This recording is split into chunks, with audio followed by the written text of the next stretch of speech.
wherever you prefer to. It's kind of up there. Looks good to me. All right.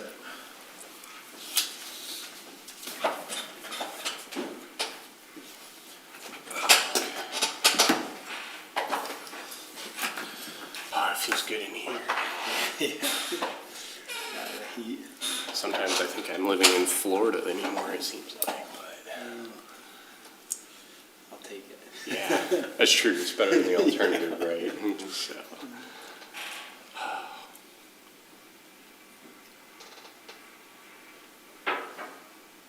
Did you go anywhere for the 4th? No, Michigan area. We go up to Torch Lake, so we were up there. It's pretty, it's nice. So. Very nice.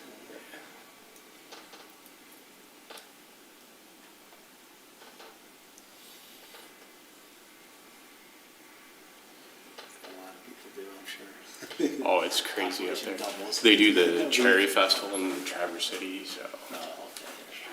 if you've been to it, you know to steer clear of it unless you want to be Yeah, there. yeah, so you go there for that, yeah. They normally do a pretty good air show, but they didn't have the Blue Angels or the Thunderbirds there this year. At the So, Cherry Festival? that's what they usually have one of the They two. didn't have either? They didn't have either, yeah. Huh. Which I my was kids. never really into air shows. But I went to that one time. What was the other? It was not the Blue Angels. What's Thunderbirds. The, do the Thunderbirds. two, It was yeah. that, I think they go back and forth, but it was amazing. It's really It fun. is. Out in the It's water, cool. right on that little beach there. Yeah. I mean, it was amazing. On the And even sound all this- echoes. and- Even all this stuff, the helicopters and all the other things that they do, I thought it was pretty cool. Yeah, I usually take the kids because they like it. And we went back and forth this year, but the weather was super, super hot. And then with them not having the jets, it's like, yeah. Yeah. They had an F-22 demo. That was the only jet that they had, which is cool. But Yeah, it's something way better about all those jets. Exactly. Yeah. We see, driving 23, I think, some down in Ohio. They must have had a show somewhere.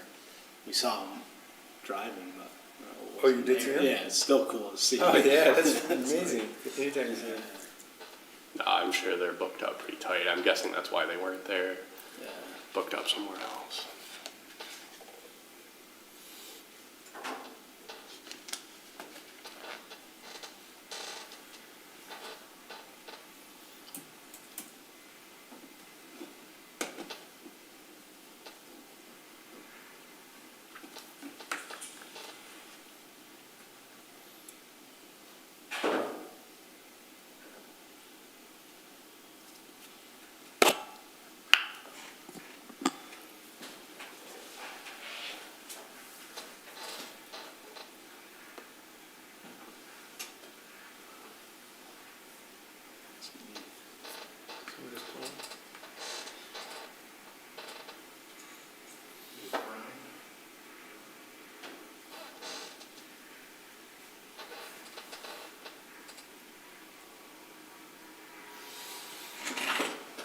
Well, it's 6 o'clock. We'll call the meeting to order. Please stand for the Pledge of Allegiance.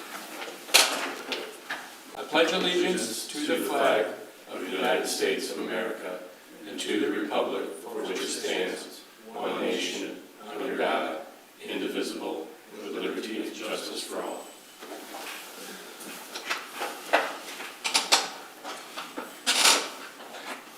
Approval of the agenda. Make a motion to approve the agenda as presented. Guess. Only comment, Ross had mentioned there's a Yeah. really brief update on the item number 2, so Okay. if you'd be okay with, Doesn't, it doesn't change what we're Yeah. discussing tonight, but moving item 2 in front of that makes one, sense. but, yeah. So I'll revise my motion to approve the agenda as amended with that flip from second to first for Medical Marijuana Act discussion. Support. We have a motion and support to approve the agenda as amended. All in favor signify by saying aye. Aye. Those opposed. Agenda is approved. Move to call to the public. Go ahead, Chris.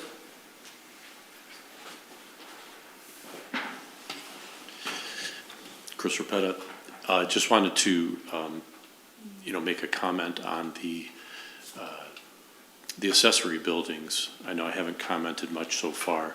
I think the discussion's been really good. From a resident standpoint, I take a little bit more of maybe a libertarian perspective of less is more.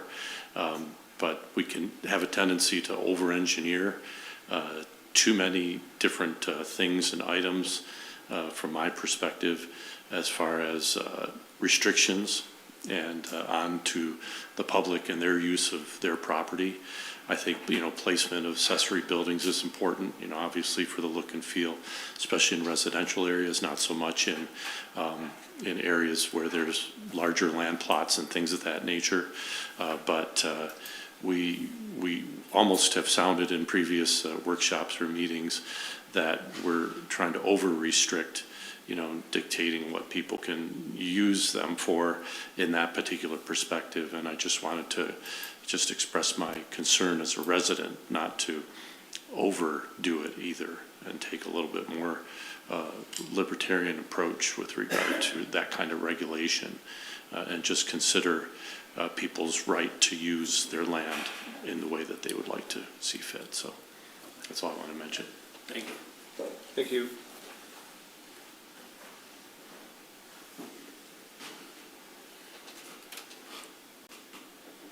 Any other public comment?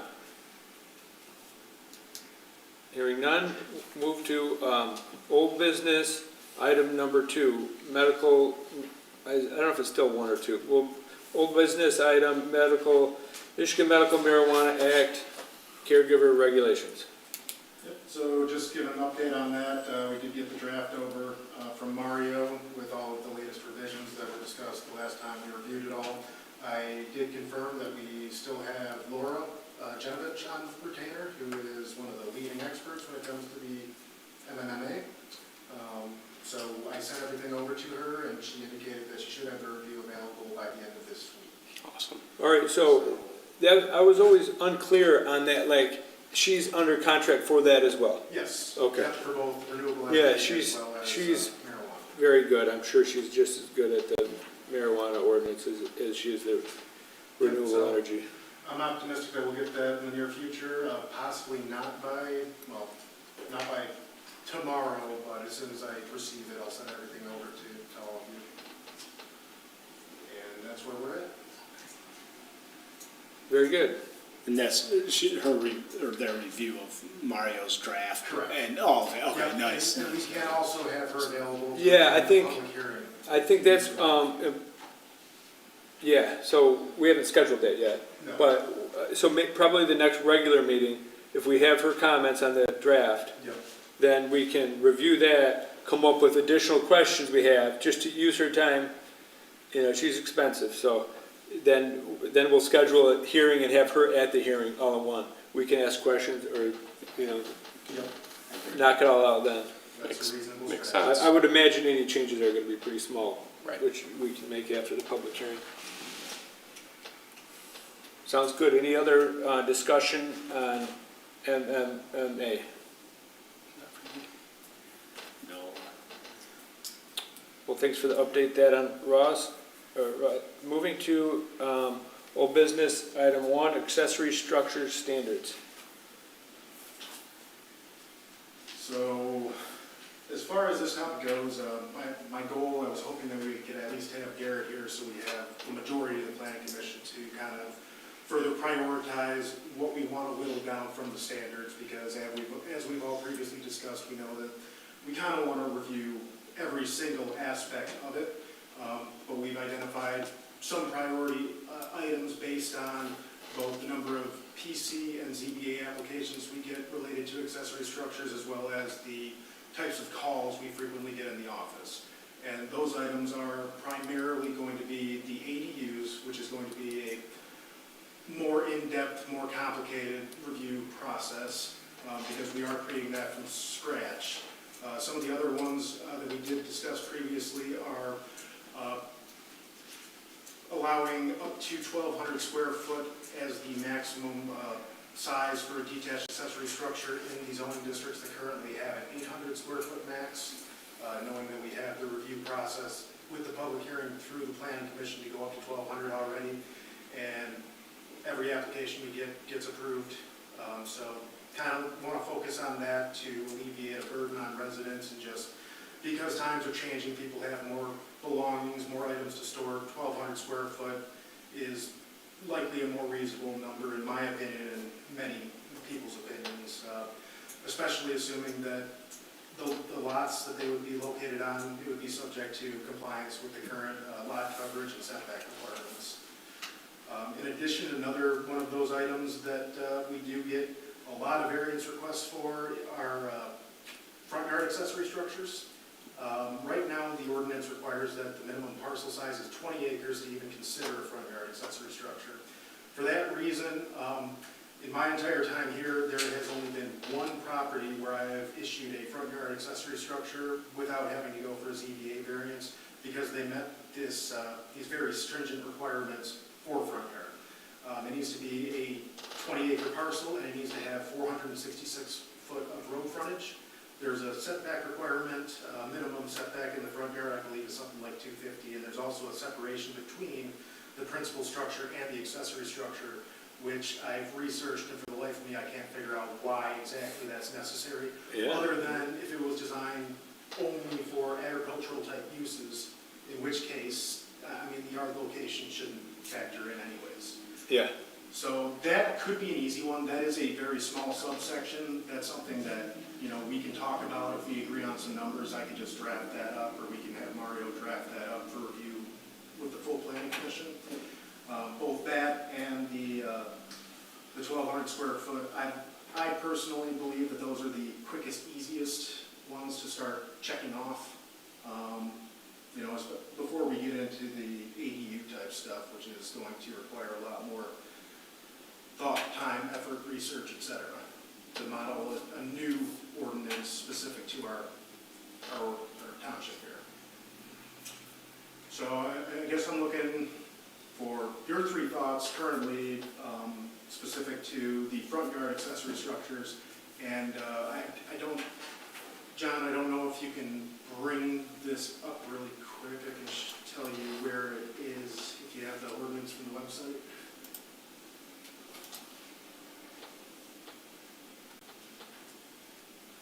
So under resources, or there, resources, ordinances at the bottom.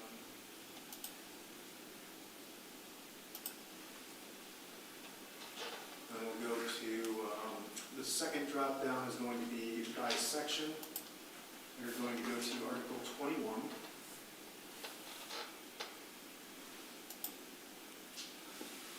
And then that subsection for the front yard accessory structures is going to be located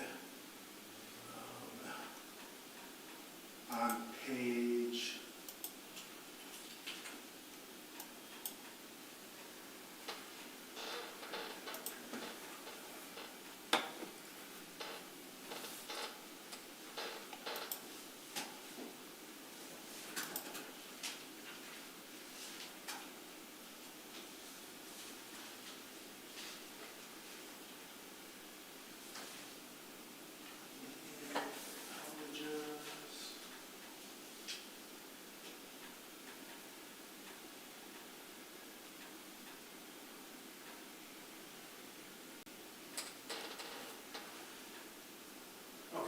so it's going to be on page 21-5, which is page 5 of the PDF, which is the page I started with. And it's subsection D there. So I can read through that if you'd like. FR and RE parcels 20 acres or larger, front yard accessory buildings and structures, and FR and RE districts accessory buildings and structures may be allowed in front yards only on parcels of 20 acres or more, an area with at least 466 feet of road frontage. Accessory buildings shall have at least 250 feet from the principal building or structure and 150 feet setback from the road right-of-way. Additionally, blah, blah, blah, that portion may be unchanged because that's regarding temporary, accessory structures for bus stops. And then there's also the requirement at the end there, all such permitted front yard accessory buildings and structures shall not be directly in front of the principal or primary building, but to the side of the primary or principal building or structure. Yeah, that's odd, like, say it's a wooded lot. I mean, what does it really matter? It's not gonna matter, and the reality is a lot of the ZBA variances that we issue, well, on all lake lots, pretty much, it's going to be in front. And on a lot of the other parcels, it's in front of the home. I mean, I can think of the big house on center there with the horse barn out front. The guy who was a builder, he built that, and right in front of the house, I can think of probably 20, 30 more. Yeah, there's a lot of them aren't directly, like, Yeah. if you look in a sight line, they're not right in front of the house, because you don't want to A lot stare of the only ones at your that you barn, can there's see, some, but yeah. The majority of those that you can see easily from the road are going to be considered existing non-conforming structures because they're not meeting that 150-foot setback anyways. Yeah, okay. Which is required for all structures in the FR and RE district regardless. If your accessory structure is, or if your principal structure is 150 foot back, and you're eligible for a side yard location, 150 foot as well. Same thing with double frontage lots on RE and FR parcels. They're required the 150 foot off of both road frontages for both accessory and principal structures. So what I'm looking at specifically and looking for input on is, do we really believe that 20 acres is the right size, the minimum size to be eligible for such structures, given the number of variance requests that we get, given the location, the way that a lot of these homes were built in FR and RE, for whatever reason, people build the homes way in the back. It might be because that's where the best perk is, it may be for aesthetic reasons, it may be for privacy reasons, but the reality is a lot of our township is set up that way, and that's why we see a huge number of variances for front yard locations. But Ross, and there's not many lots that, like, has someone very built few one on 20 20 acres? There are very few 20 acre lots Administratively available. There are a few that have been created in recent years, but those are after they have purchased multiple lots that were recently divided and combined. Okay. I can only think recently of one 20 acre parcel that was built on in the last several years. And when this was written, I did trace it back. It's been years because, I mean, accessory structure standards have been on the action list for the planning commission for, pretty much since I started. We just,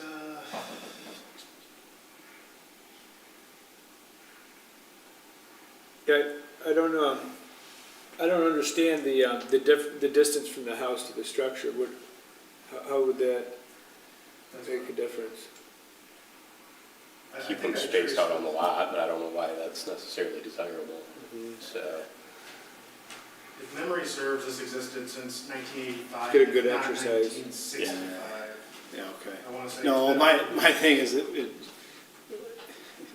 if we're trying to mitigate nuisances or something like that, right, from a planning perspective, it should be really simple.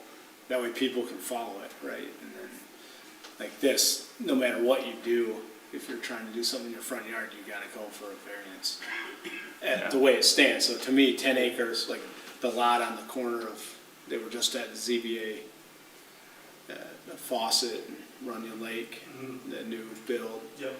similar, I think So theirs was 8, parcel. that was 11, Yeah, okay, yeah. 11.16 or Yeah. something, yeah, I agree. I think the lot size is definitely worth looking at.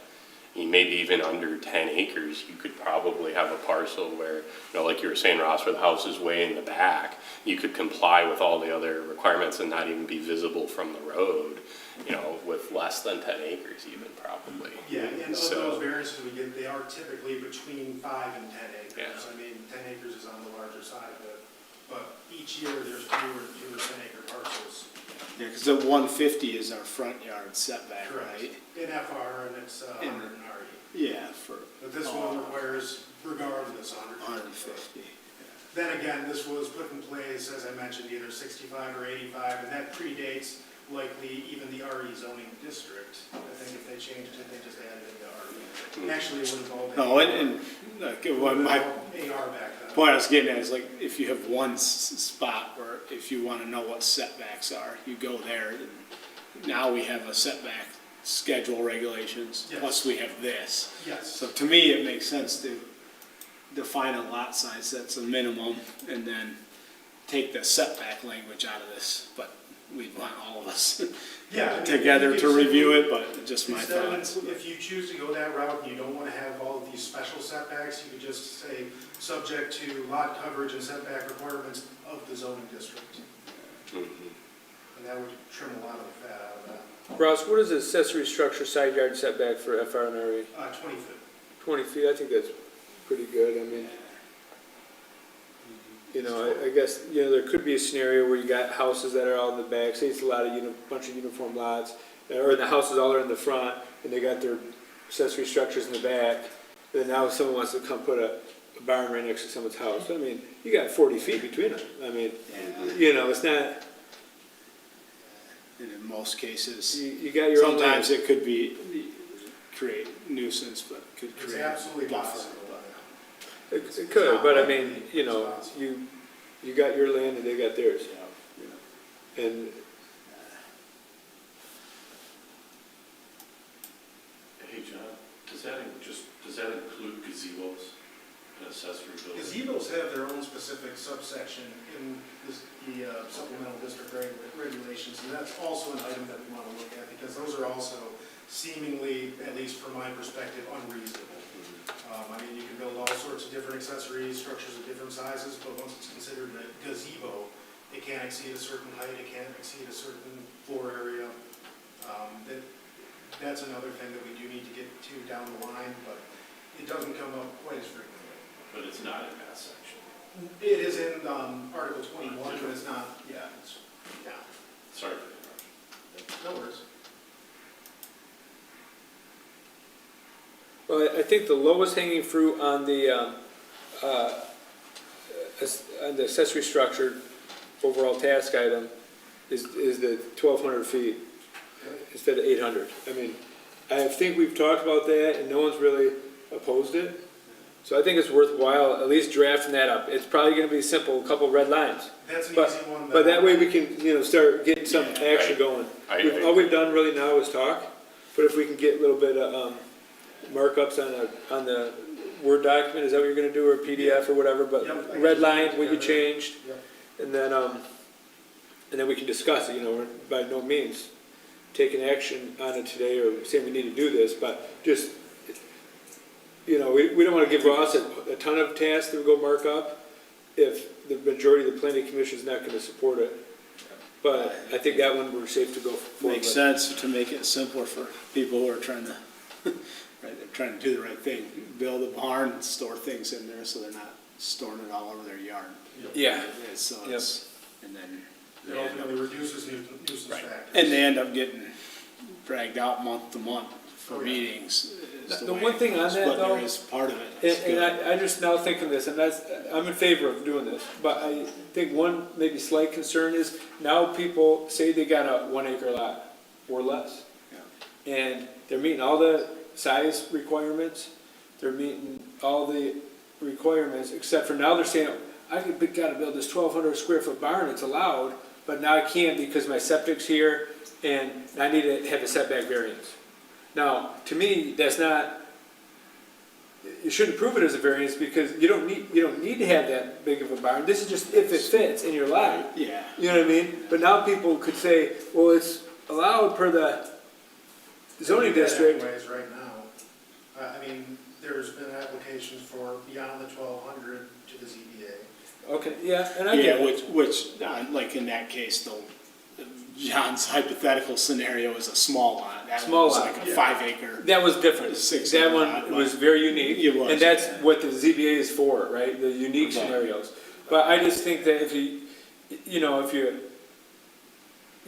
get people that wanna, get a variance because they wanna build something that bigger that can fit, Yeah. you know? But I still think they go through the ZBA process and they could deny it, you know, if that's the case. Cause it shouldn't be approved based on conditions that you created, right?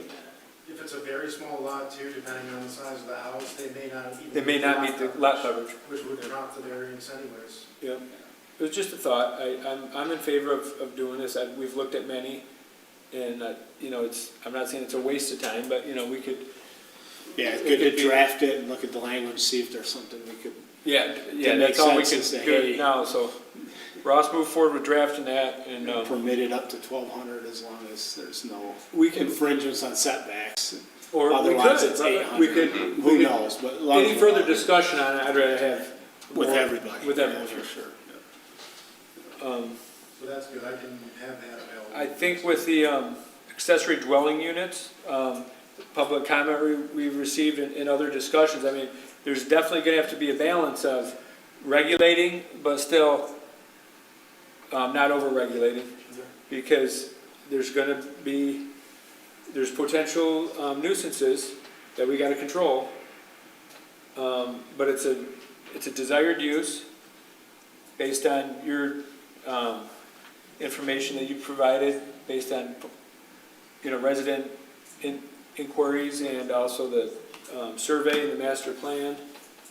So I think that one is gonna be a tough one, so. I actually just got another call today. It's been almost once a week on average, which is highly unusual, but coincidental. In our master plan survey, did we ask about ADUs specifically? Yes. Yeah. I couldn't It was- recall exactly. I'll pull it up right now, Yeah. just because we got a was trying to little remember time, that. but it was I think it was very high on the somewhat approve or It was like a- highly approve or somewhat approve, I don't know the exact language.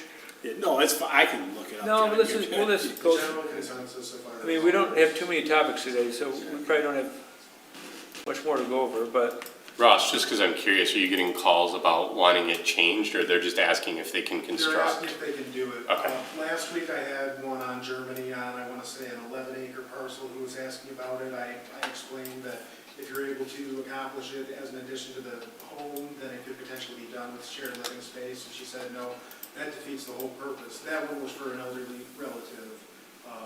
I talked to a gentleman today who inquired, who was over off of Linden Road on another larger parcel, and he was inquiring about a tiny house, more of a guest house type RE or ADU scenario for, well, he didn't elaborate on what for. We didn't get that far, but I explained that it's something that we're discussing. It couldn't guarantee, but we're actively talking about it. Okay. So yeah, I mean, quite a few people supported it. yeah, 73%. Yeah, and prior to this, I mean, it's been years back, and I don't know if I still have the data, but we also, it's not a questionnaire, I don't know if it was in a newsletter or something, but there was also overwhelming support at that time. But, you know, people do oppose it too, so it is gonna be a tough one. I think where it gets real sticky, and we've talked about this before, but is once you get non-residential use, you get people in on like Verbo or whatever, you know, people trying to rent it out, then it becomes a lot more problematic, and so. The preliminary thoughts to combating those types of issues would be actually requiring deed restrictions in the way that we've done for the, lake lots, to have them on the adjacent lot across the road. Yeah. But what would that do? The deed Well, rest- if the deed restrictions are reported and approved by the township as enforceable through the township, then that gives us the authority to basically say, you are done. Meaning the restriction, the deed would be, you can't rent it. It would be no short-term rentals for, no for-profit or something along those lines, whatever the planning commission and board would agree upon. Yeah. But that's at least my initial thought in terms of an effective safeguard.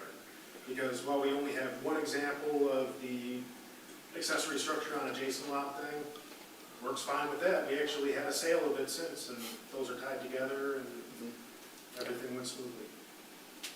It's being maintained per the deed restrictions. They're required to have it of a upkept residential style appearance and all that good stuff, and so far so good. I mean, be it something separate, but that's demonstrating that the deed restrictions at least appear to be effective. Right.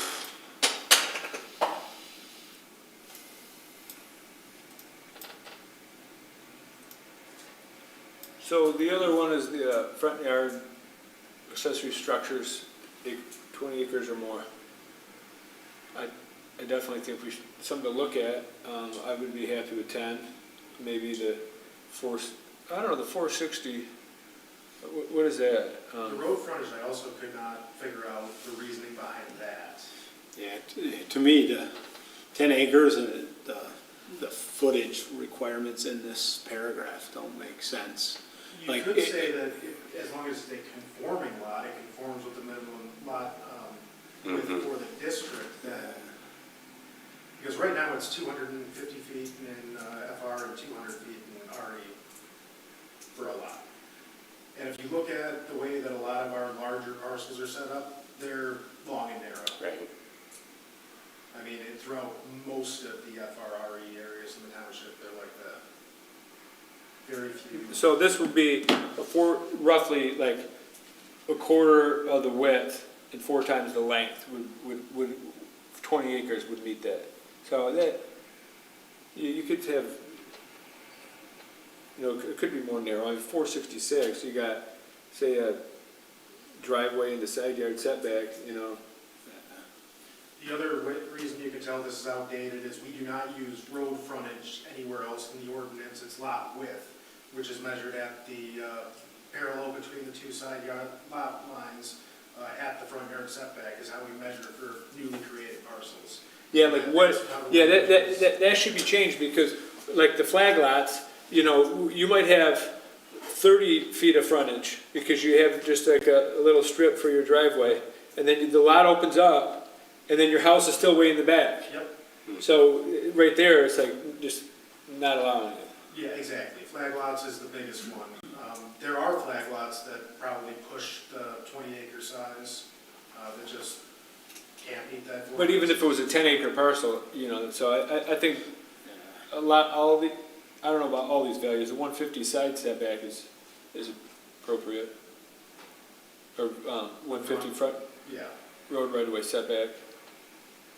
To Ross's point about low-hanging fruit too, it does seem easier to address this than the ADU issue. Yeah, well, we So- can get them all in action, in motion, but I think the ADU, we gotta, We want to have everyone here. Yeah. Right. Right. because we're starting that one from scratch too. It's not just gonna be a couple of red lines. So I think, I don't know, maybe just for our draft, just to get a draft going, we knock that down to 10. Yeah, I And agree. then, I would suggest removing the 250 between them. I think that's irrelevant. I agree on that too. And then the 466, I mean, you could at least change the road frontage terminology, but maybe just keep it highlighted, or you guys throw out a number, or what do you think? And then, Well, I don't, really don't need it, right? Because if, let's say your lot's 30 feet at the front or 60, you're not gonna put your barn way down there anyway. You're gonna put it back yeah, up I where think, it's wider. so, You get I guess driveway if you think about it, like, what's the concern with the road frontage or lot width, we'll say? Well, you don't want you don't want to be too close to the neighbors, maybe. Well, that's what our side yard setbacks are are. all for that, yeah.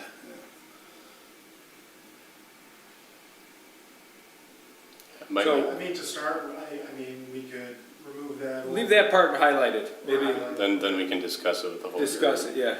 But that way it'll give us a draft going, and we can, people can read the exact section and the comments that we're working on. Put that in the, make a PDF or whatever, and put it in the agenda packet, Yep. so people can share their thoughts on the agenda items, Sounds good. instead of just accessory structure standards. That was kind of hard to understand, so. The goal is just to try to identify and Yep. whittle Oh, down we're- and kind of tackle it a little bit at a time. We're narrowing it down. Getting somewhere.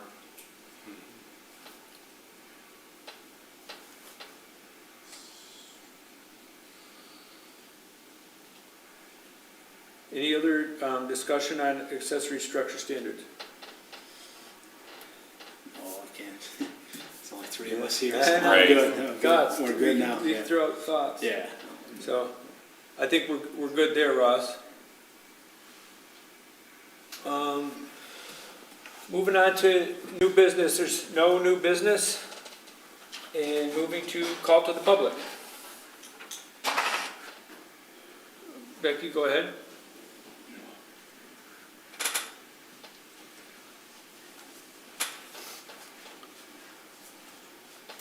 guys, am I allowed to hand you a piece of paper? I'm not sure Sure. if that's, okay. Yeah, that's fine. I didn't know.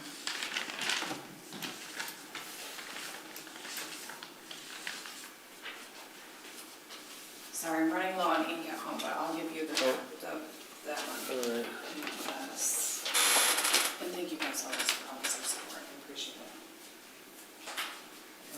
Thank you. Thanks.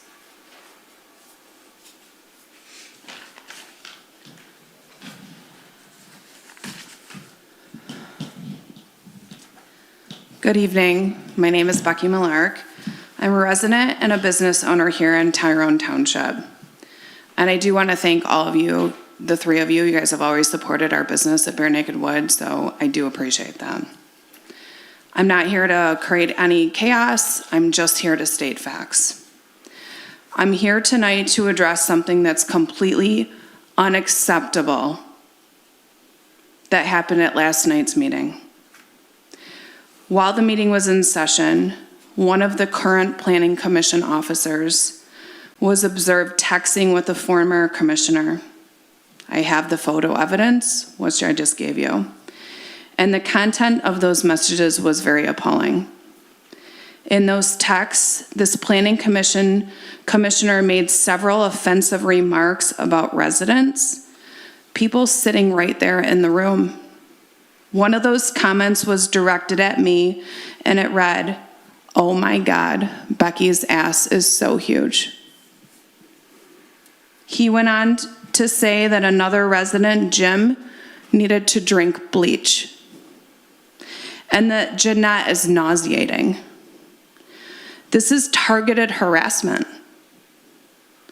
It's done in real time during an official township meeting by someone that I'm supposed to respect and come up in front of and have conversations about my business.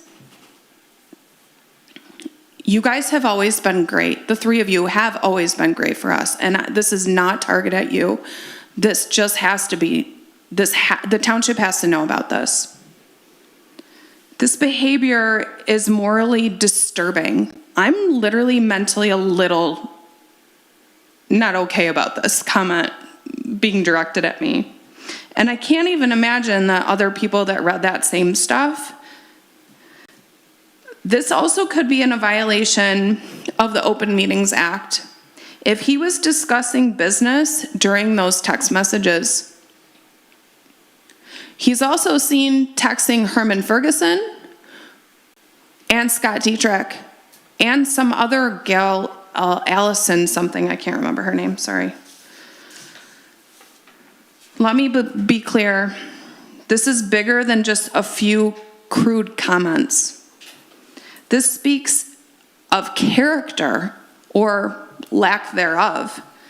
And I'm sure tomorrow I will probably wake up to about 6 Facebook messages from humans that send it to me of the things he says about me by tomorrow, or Scott will. This shows a blatant disregard for the residents and a disturbing abuse of power. We deserve better, like you three.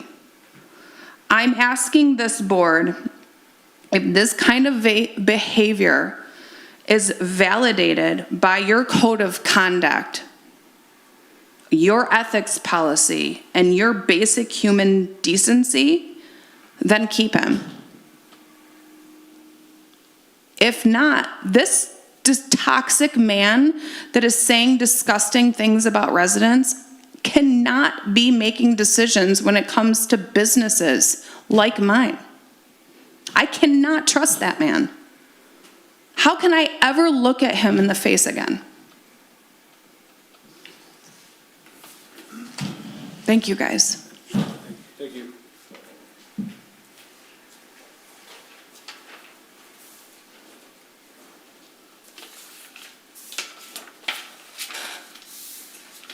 Any other public comment?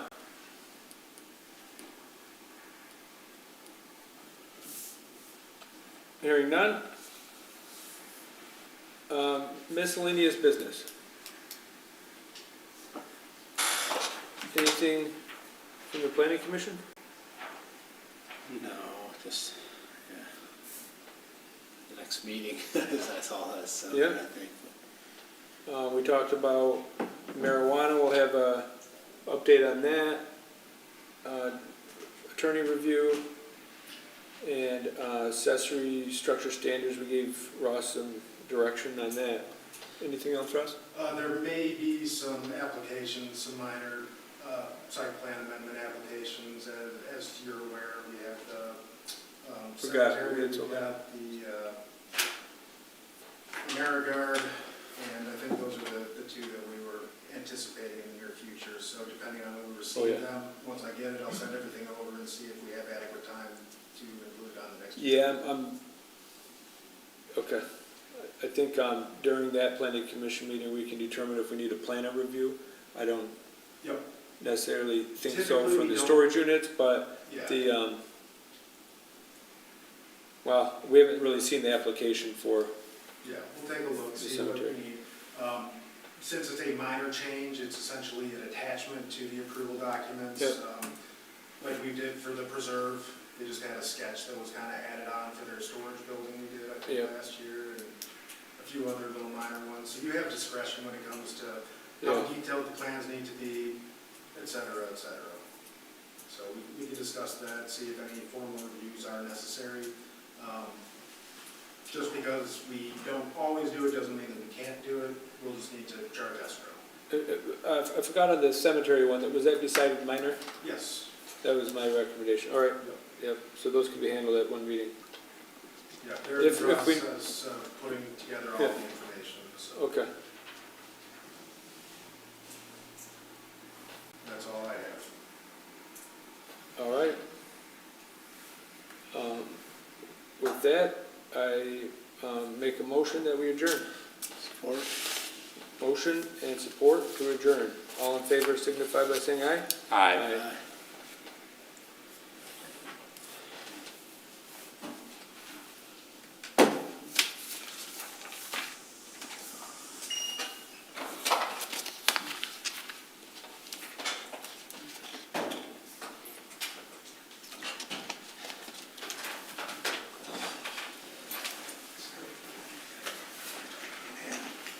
Looks like we got till later this time on those storms come through tonight. It's Oh, yeah, supposed to be the last time they were like bearing down this week. Oh, yeah. Yeah. Yeah. Well, it was the last time we had a tornado. Is this anyone's pen? Thanks, Russ. Hey, guys. Hey, you too. See you guys. See you. Ross, the attendance thing's on your desk. Awesome, thank you.